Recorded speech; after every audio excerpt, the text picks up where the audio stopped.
what it was like to work with all of these folks and make this project come alive. I forgot my pocketbook that had my Kleenex in it. Don't worry, I got it right here. Any tissues, I got them. No, I mean, we've been through the fire together. You know, like, these are my ride or dies. And, sorry.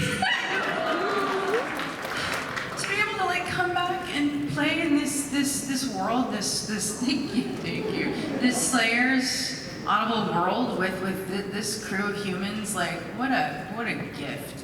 To look at Juliet Landau and have her in the middle of the scene want to do naughty things to you. I mean, like, I started sweating. I didn't get that scene. to see Charisma be a vampire slayer. To see Emma be a dog. And Anyanka and herself in a scene together. The 9-year-old in my life came to visit the set one morning. We were doing that stuff, and she was like, "I want to do what she does." I mean, James, who has played in the sandbox with me before, and I forced to do ridiculous things. You put me in a dress. I did. That was awesome. And heels. Yeah. You know, and James Leary, who has the softest ears you've ever felt. I mean, literally the softest. And then a new Slayer for 2023. This young woman, you saw her here right now on this panel. She's gonna be huge. She's so talented. I mean, like, this is the dream team. We're so lucky. And then there's this guy, Chris. Yeah, we were all like, I was like, okay, well, how's the new person gonna do? Look, it's pretty good. And you started out, and I was like, oh God, I gotta study my lines. Yeah, I'm just gonna. I'm a little nervous. The first day that Leia came in, James and James were the two other actors who were in the studio at the time, and when Leia started, you actually could see both of them sort of stand up and oh, we're not playing. All right. Everything. I came in with all the nerves. I felt it was like first day jitters for me. So hearing you say that is like makes me very happy. So You were good. actually So really good. chill, you know, because you couldn't tell at all. Hey, could I ask a favor? Is it technically possible to raise house lights a little bit? Because I want to see all my friends up there. Right now, it's like a little scary. It's like, I don't know what's out there. But I don't know, it may or may not be possible, but if it is, Well, while you work on that, because I would like to see your faces too, can you all, in the order of your choosing, tell us some of your favorite moments about working on this series? I know I looked directly into your eyes, James, but... I would just say, you guys saw one of my favorite moments was Juliet going... So I had a cold. I came in on the second day, and I just come up to Chris and we're like, okay, we're screwed. I have a cold. So if I give it to the cast, then we're not going to be able to all do this together because we're going to be dropping out because we're sick. So put me in a booth. So I was just kind of in a booth, watching all my castmates through the glass just freaking rock it. And I had a really good view of you, Juliet. Just like I just wanted a camera on you the whole time. Amazing. And like my favorite, because the thing is, you're fearless. You are like my favorite actors who are not just trying to look good or cool. You're trying to get to the interesting, weird parts. Like, you know, one of my favorite actors is Joaquin Phoenix, you know, because he's just fascinating, and he's not just like, you know, that's crap, you know. And you are in that vein.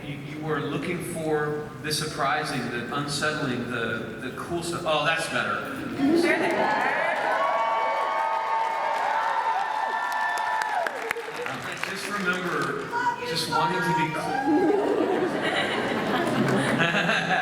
I just like wanted to be closer to you.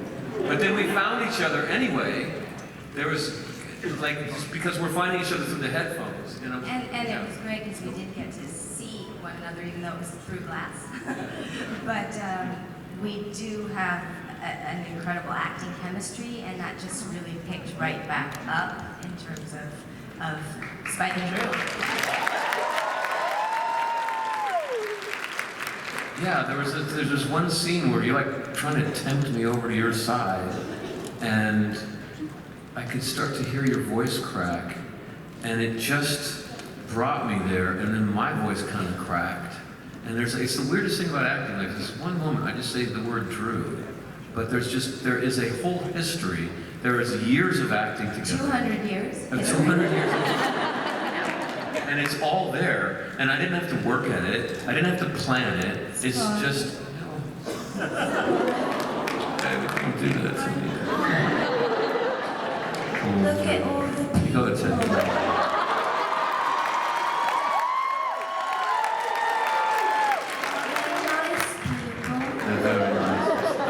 Don't go meet them tonight. Get it done after the show. Okay. This podium is not going to support me. You realize I'm between the two of you right now, right? Slayers, a Buffyverse story, available now on Audible. James, Al. Sure. Tell us some of your favorite moments. All of them. No, I loved, we recorded this, most of the time, or a lot of times when you go to do voiceover, you're in a booth by yourself with like a director and a writer, or sometimes just a director, and you're just doing all your lines, just one after the other. And this was amazing because we were all together, and even if, James was secluded because of his being patient zero. We could still see him, and everybody got to work off of each other, and it was so great to watch people that I never personally worked with to get to work with them, like, do scenes with Charisma and Juliet, and, getting to do more scenes with other people that I love working with, and then, Leia coming in, and then also watching everybody get to be really physical, and when you're having to do fight scenes and all this kind of crazy stuff for audio, everybody's just, and it's kind of like being a little kid again. It's like, all right, you're gonna be this person, you be that person, I'm gonna chop at you like this, and then you're gonna block it, and then, so that was sort of my favorite part, was just getting to work with everybody. It was really interesting for us to get to work because I had only worked with James and Tony before on set. We'd all overlap but never worked together. And with Tony, there was only one scene where I was straddling him and making out with him. So this was a little bit different. You what? You were there. But it was incredible to have as actors to get to work with Emma and to be so as us as people working together, but also our characters, the ingredients of our characters opposite each other, and seeing what that alchemy was, which is so different than we got to do before. Sorry, I'm just going to quickly jump on that because it was a perfect opening for what I wanted to say. I mean, again, all of it is a perfect answer. All of it is my favorite. But sorry, I'm suddenly losing my voice. It's hot. Because I don't think I ever even met you on the show. No, I don't think you were We were there. in the makeup trailer together. No. But we were talking about your crush on Tom Cruise the first time I met you. Oh, I did. I mean, who didn't have a crush on Tom? I did. Come on, crush on Tom Cruise. I guess a lot of you did. You're like, no, not really. Sorry.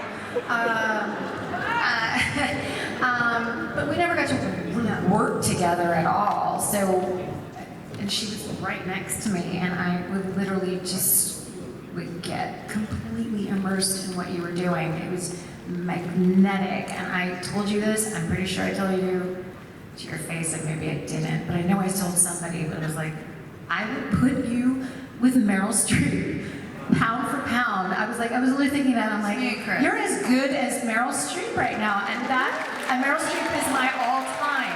I'm like, I was like, oh my God, like, you are formidable. I was like, I was just in awe, and I'm like, oh shit, I have a line. Wait, I'm supposed to act, sorry. Likewise. In fact, I actually recommended you for something recently. I'll tell you about later. The things like you're the big bad. You know, like you were driving the train of evil. in this one of the train drivers. Actually, how badly can we spoil this, man? Like I should. It's out, so It's out. if you don't Okay, well, want she's spoilers, driving I'm the train of evil. So there you go. Yeah. No, but I love that. And can I say more? You're never going to get to the next question. You just asked like, what are our favorite parts of doing this? So that's a whole panel right there. So like, okay, so charisma. My charisma. Can I talk about you in a very nice way? Okay, so I've said this before at conventions. Maybe you guys have heard it, but I never got to know charisma while we were shooting the original. Two more and you're off the stage. Yeah, we gotta be really careful how we talk about the thing from the past. when you work together. Yeah, the thing that should not be named. The STD you got. Yeah, no, it's like a title. Just Yes. watching you be a Slayer and take a character that you've played before in an entirely unexpected direction and still be that character, but also in a different place, because this is 2013 now, and you have grown. You're not in high school anymore. You've had an arc, and now all of the no-nonsense stuff that you always had, the snarky stuff that you always had, but now it's a Slayer saying that. And now it's a Slayer that has been doing it for a long time. And now it's a Slayer who's just meeting a new Slayer, and you know what she's in for. And all of that together, and I'm just like, damn, girl.